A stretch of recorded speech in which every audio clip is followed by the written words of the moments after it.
Hi, Joyce Stech here, your inner treasure activator, and welcome to Let's Talk, the podcast beyond the surface. So what are we talking about today? Oh, what fun relationships. You know, when we think it's over, but is it really? What's left in our bodies?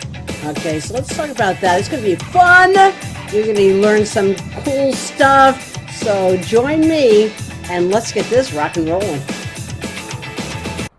Hi, Joyce Stech here. And what are we talking about today at Let's Talk? This has been coming up. What I'm trying to do is, when I see things and it's coming up with all my clients, one after another, and even for myself, that's what I want to talk about because it's here, it's current, it's out there, right? So this is about when the relationship is over, but your system isn't. Okay? Wow. Let's talk about something that comes up. This comes up, it comes up quietly, but I'm telling you, it comes up constantly in my work, right? There's a moment when someone says, like, you know what, I don't really think about them anymore, or, I've healed that. I forgave them. It's over. I have moved on. I'm done. And, all of that might be true. I'm not saying it's not. It all might be true. However, right, our body still reacts.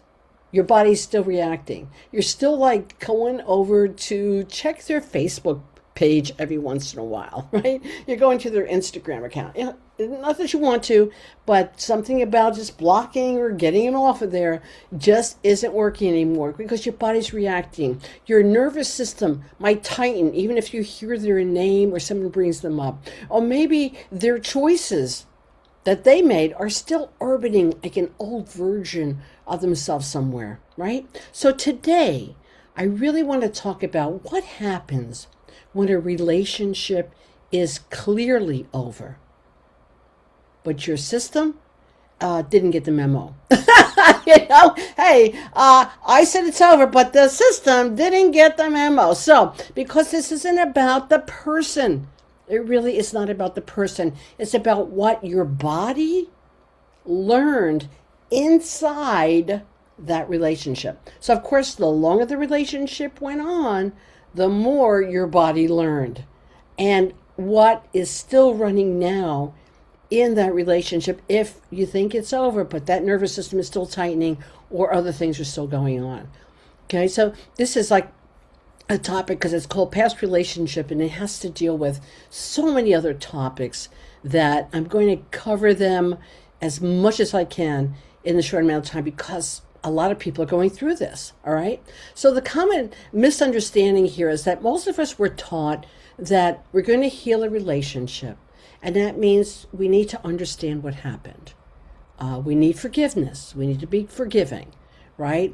We need to find peace within that story or with the story that we have with that relationship. Or we just we need to let go of this emotionally. Now, I'm not saying that those things don't matter. Oh no, all those things matter. But they are not the whole picture. No, because relationships, they don't live just in memory. If that's true, then we can remove that from your memory. But like something would still get triggered in you, trust me. Because it's not about only the memory. It is they live in your identity. They live in your physiology.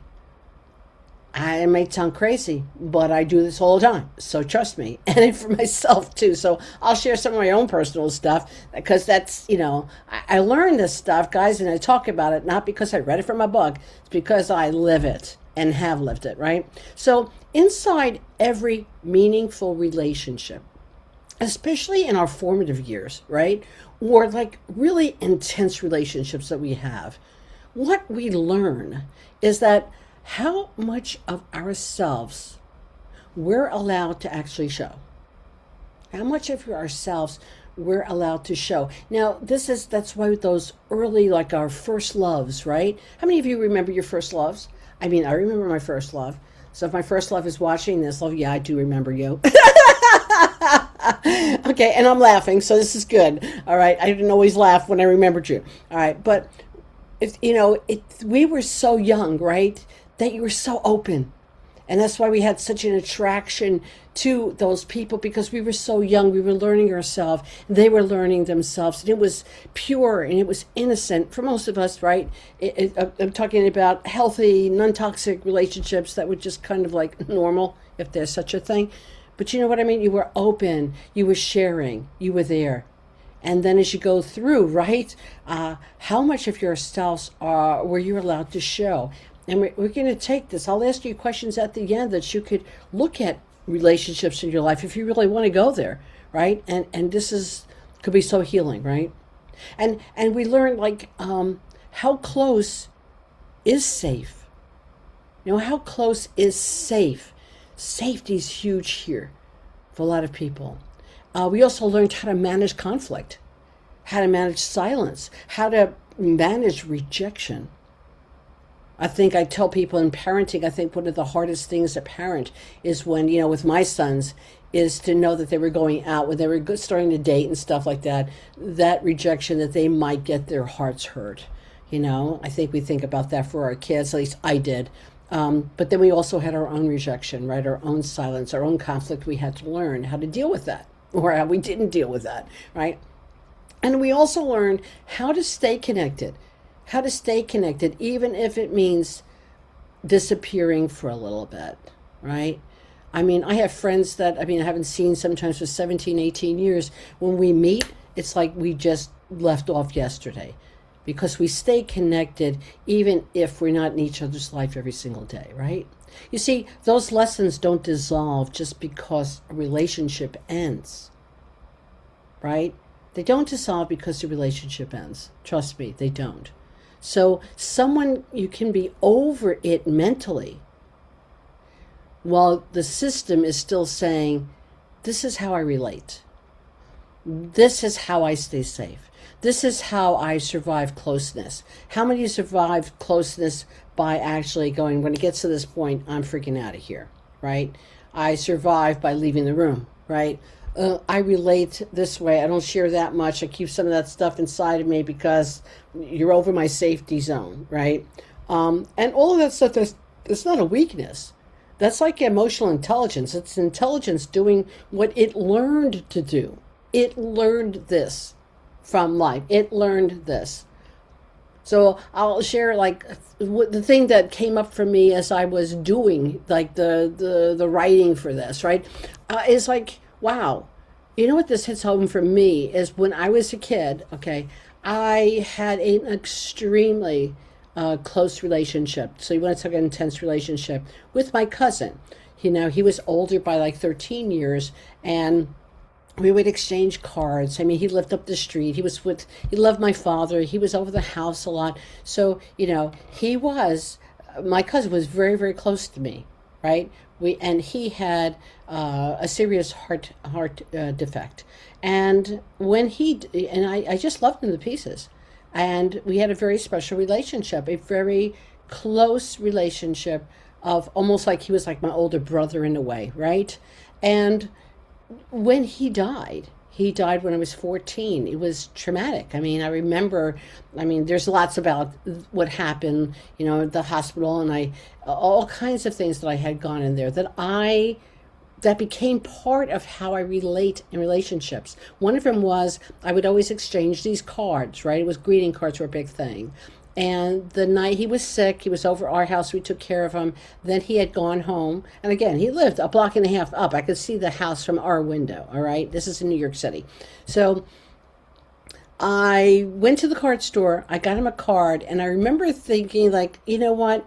I get this. I'll give it to him tomorrow. I have plenty of time. Well, the next morning when I got up, we saw the ambulances and everything up at the house. Goes, what is up? My cousin died. He died that morning. And I never forgave myself for not getting that card. It's still there, right? Why didn't I just go and give him the card? Why did I wait?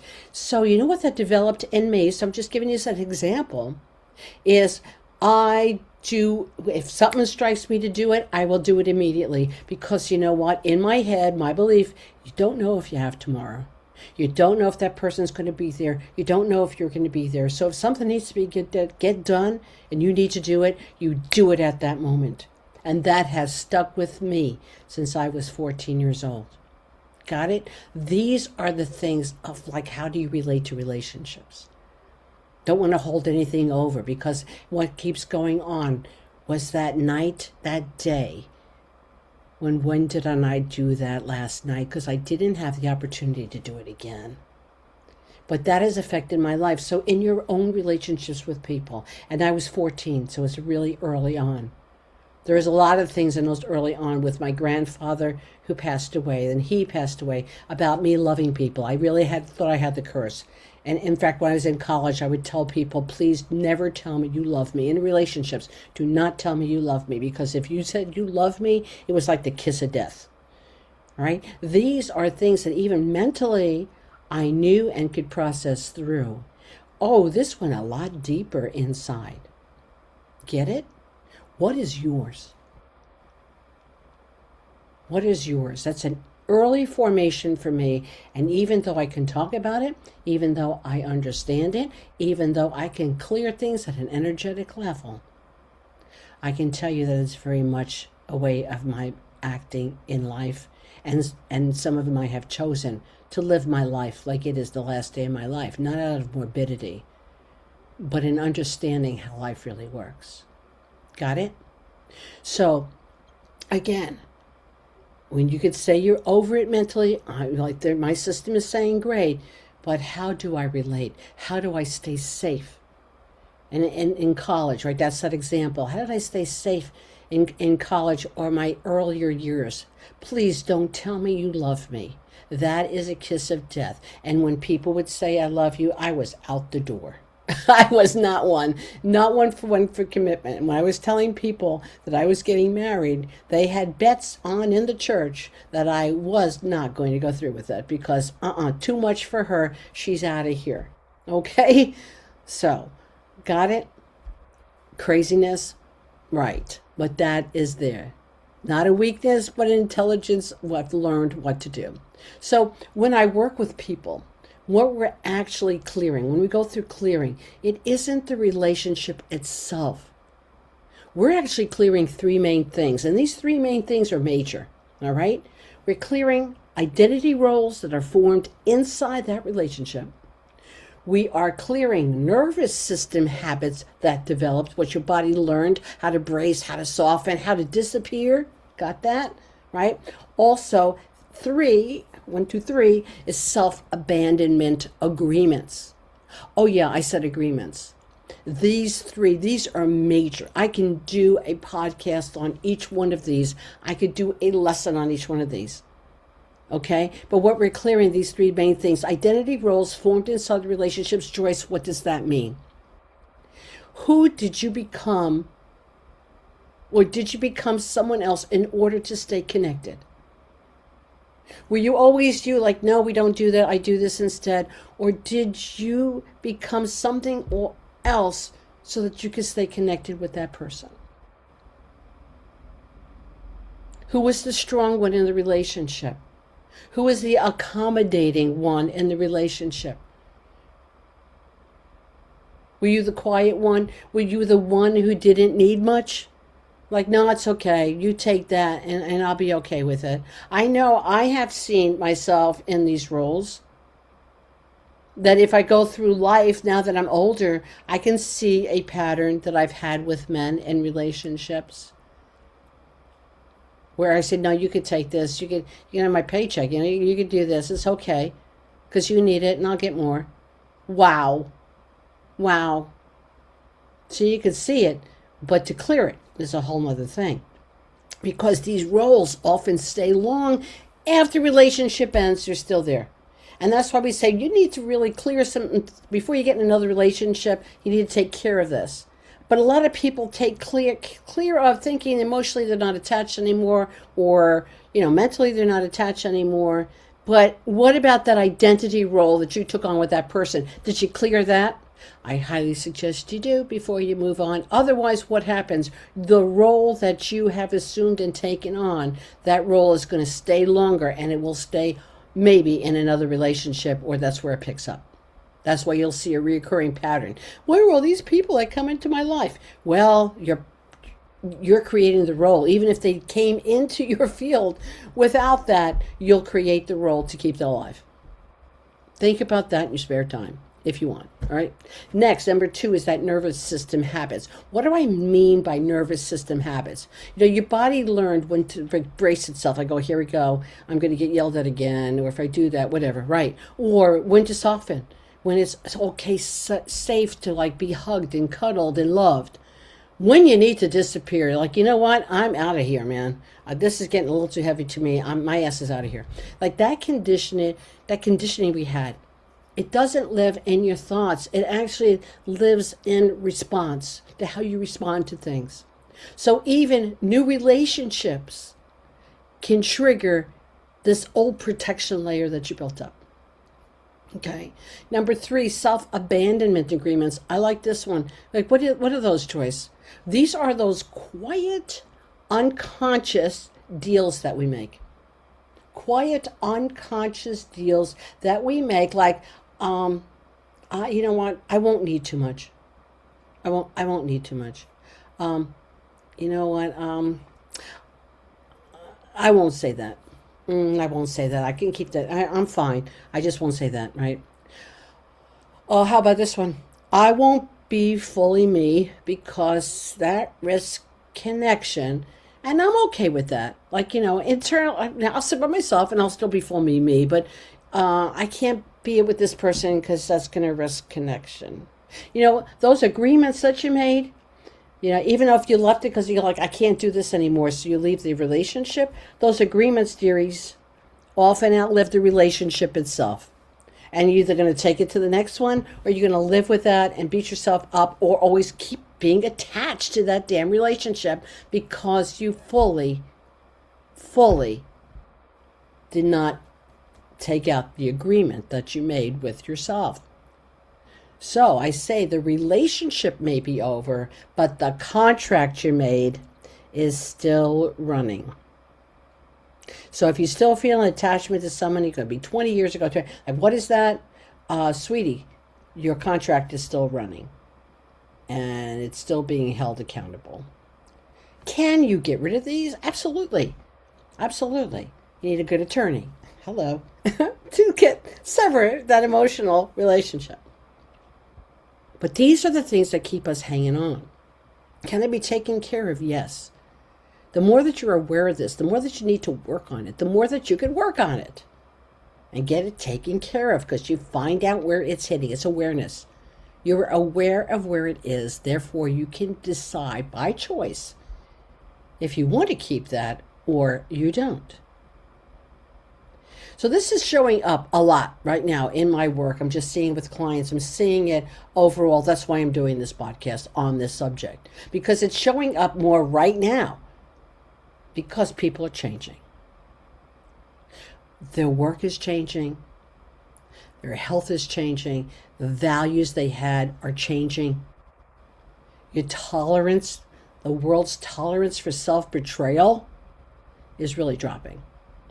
So when you start living from who you are now in the present, not the past, anything that trained you to be smaller, to be quieter, to be more careful, starts to feel loud. And I mean like super freaking loud. It's in your face. It's uncomfortable. It's out of place. That's usually when you hear people say, I don't know why this is still affecting me. I don't know why this is still affecting me. And the answer is simple. It's because your system hasn't updated yet. You're running that old model in this area, and it's not working, guys. It's just freaking not working. So when we talk about what completion really is, completion is not rehashing the story. It's not confronting the person. It's not reopening the contact, right? It's not reliving the pain. That's not where completion is. So where is it? Completion is releasing the role you played. The one who is always, the one who took care of everybody in the relationship. Don't worry, I'll be the person who earns all the money. Don't worry, I'll be the one that makes sure everything is taken care of. Don't worry, I'll be your therapist. Don't worry, I'll be your mother replacement, right? I'm talking for as a woman, but this goes in reverse. The father role, the one that has to make sure that everything is taken care of, the survivor, right? All these things, release the role. That's completion. When you can release the role, you see it, you're aware of it, and you go like, this is just not working for me anymore. I didn't even realize that I had compromised myself or had taken that on. You want to completion is updating the nervous system. You have to reboot and recalibrate for you and get that out of your nervous system. Can it be done? Absolutely. Do it all the time. You have to let your body live from where you are now, present, not then. And when it's done, it's quiet. It's clean. And it often brings to you relief people didn't know was missing. You will be so relieved you don't even know that you were doing it. Most people, when they're bracing, they don't even realize they're bracing. Most people, right, who clench their teeth, if you tell me you're clenching your teeth, they go like, no, I'm not. I don't do that. It's like, yeah, you're doing it right now. No, I don't. No, I don't. I know what you're talking about. Right? That kind of thing. And breathe. This is a big one. Guys, I understand it. And I know what completion feels like. And I also know what not being complete is. Again, I was married on paper, I was over 36 years. 36 years. Okay? And a lot went on in that relationship. And it took me over 13 years to get to a place that I feel completion. And he goes, yeah, and I do work all the time. I get work done all the time. But it was a process. And I didn't have all these pieces. I mean, these pieces are coming from my own self-reflection, things I needed to go through. So hopefully we can cut some time off on yours to go forward or not have to take another relationship to try to figure out the things that went haywire, the roles you took in the first one or the second one. You get it? Yeah. And I could go through that, like what that looks like, until I could get to a point that, it's not that I love that person. I still love that person. Love doesn't go away. Not if it was really true and was real. It was. But things happened in the relationship. Things happened that were not healthy for him or myself. And it took me a long time to get through the rejection, to get through the sadness, to get through what could I have done more? Did I not do this enough? Did I not say all those questions that come up, right? To go through them, to see like what role did I take? And like, no, that wasn't me. And what did it take for me to be me and to be okay in that role of being me? And to step out of that and to say like, no, let's see what I really got here. Here is a man that I truly loved. It was true love. Here's a man who loved me. We have beautiful children from it, have beautiful grandchildren. So I thank God for that every day. And, it wasn't meant, it got to a point that it was not the healthiest relationship to continue, although it was for a very long time. That's called realization, maturity, and completion, to be able to talk to you like this. So if you saw me about 10 years ago, I would not have been talking like this. Okay? So personal reflection for yourself, okay, if you want to do this. Because I want to leave you with a question to sit with. Very gently. There's no pressure here. You don't even have to do it. And there's no such thing as an answer it perfectly or a perfect answer. So here it is. Who did I learn to be inside that relationship. And pick a specific relationship because you've had so many, right? So pick one. Maybe pick that most intense one. Pick the one that you keep going to Facebook and checking out to see where they are, right? Or that little nudge you get, right? Look at it and just say to yourself, who did I learn to be inside that relationship? And where am I still being that person, that role that I learned to be inside that relationship out of habit? I'm still being that person out of habit, not out of choice. I'm going to repeat that again. Who did I learn to be inside that relationship? And where am I still being that person out of habit and not choice? You see, when I gave you the example about me and my cousin, I understand what I became inside that relationship. And I'm not being that out of habit, but realizing it out of choice. I choose to make sure that with a loved one, before I go to bed, before I go out of town, you could ask my kids, before I go out of town, they go, geez, Mom, we know you're going, I love you. And not because I'm scared or worried that a disaster will happen and I never see them again. It doesn't come from a morbidity place. It comes from a realization that maybe I won't have that moment again. That's what is emotional. I might not have that. And how do I want them to remember? I want them to know how much I love them. So I do things, not out of habit, but out of choice. Because having that relationship and having that happen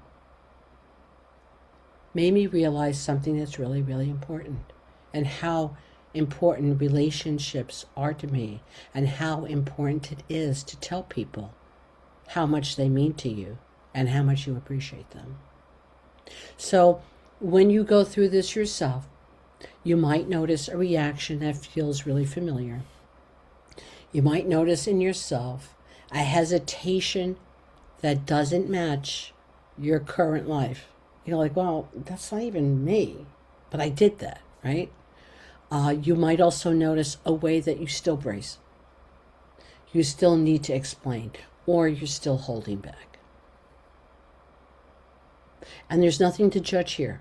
This is not something you judge. It's just something you notice. Because awareness, what did I say earlier? Awareness is the first signal of completion. When you are aware, then you can make choices. So you don't need to erase the past to move forward.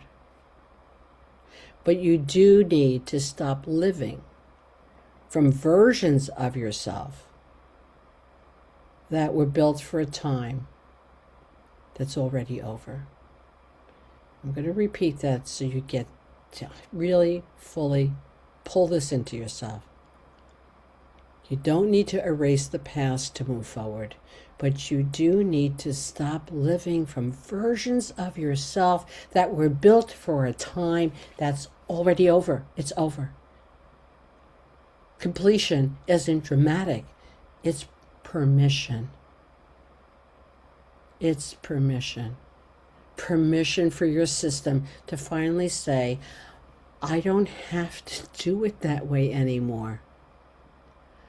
I don't have to do it that way anymore. I don't have to do it that way anymore. And that's where real freedom begins.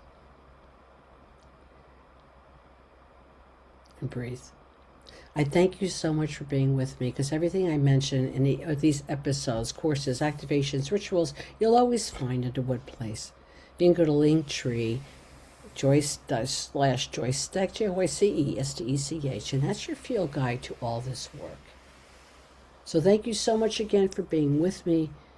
If you have questions, feel free to message me. Find me. I'm easy to find. And you'll find me at my website, www. That's JoyceStech.com. It's my name. I made it easy so you could find me. If you go there, you'll find a way to talk to me free for 15 minutes, to ask me these questions. Oh, and breathe. And thank you.